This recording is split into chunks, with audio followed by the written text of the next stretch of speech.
There are many things we do that destroy us. Sometimes we do them and we're not aware we are doing them. Sometimes we are aware we're doing them, but we're not able to stop them. And somehow we hope that they will not destroy us. But there are things we do that destroy us, all of us. And bitterness can destroy us.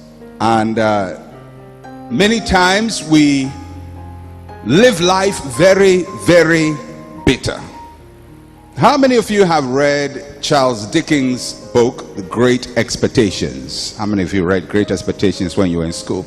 In Great Expectations, which was one of the storybooks, novels that most secondary schools would use for literature, there is an interesting character there, a woman called Miss Havisham.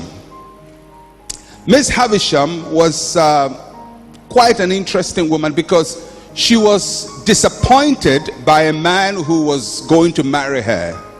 And when she had a lot of money, and this man really wanted to marry her because of her money. She was advised against it, but somehow she still believed that it will work. So on her wedding day, she got dressed in her wedding clothes, had her wedding cake, everything is ready.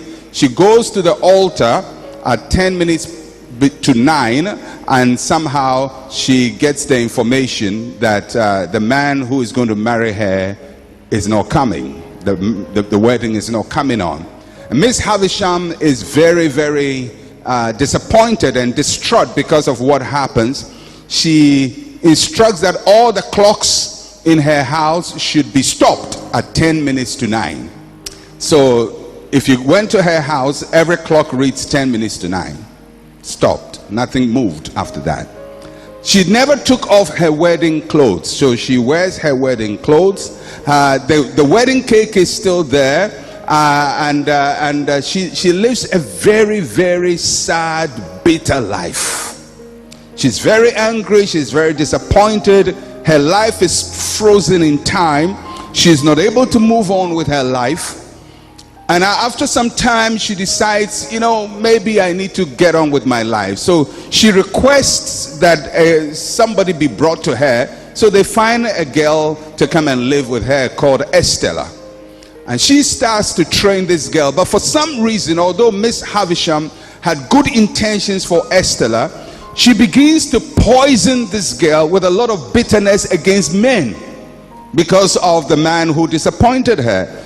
And she trains this girl to be a very difficult girl who would also break the hearts of other men.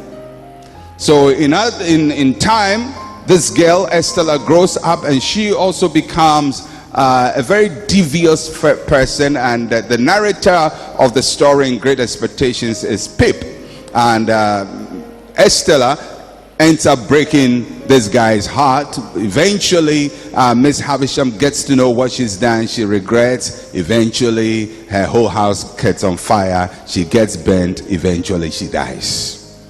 Quite a dramatic story. But it talks about what bitterness can do. A person who goes through an experience and begins to feel bad about the experience, she holds on to the experience for so long, and over time begins to pass on the effects of that experience to somebody else. And that is what bitterness can do.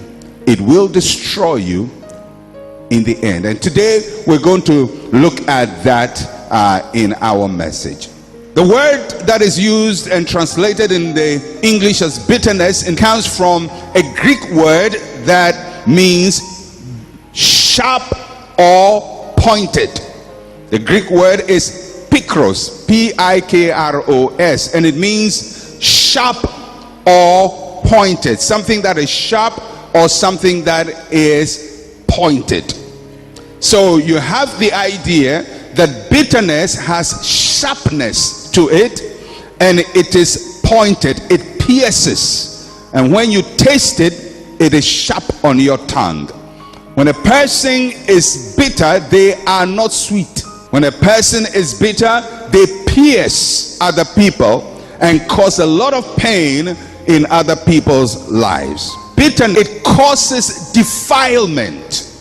It causes defilement. When a person is bitter, it defiles them, and then it defiles other people. Secondly, bitterness hinders the grace of God on our lives. You can have a person who is good, well-meaning, who becomes bitter, and for some reason every good thing in them is poisoned by that bitterness. And when you get around them, you become as bitter as they are, and they poison you. Just like the introductory story I told of Miss Havisham, who was poisoned because of somebody's disappointment, and then she passes it on to somebody else who also causes bitterness in other people. We have to be very careful in life that we don't become bitter. Bitterness will poison you, it will defile you, and it will make you defile other people.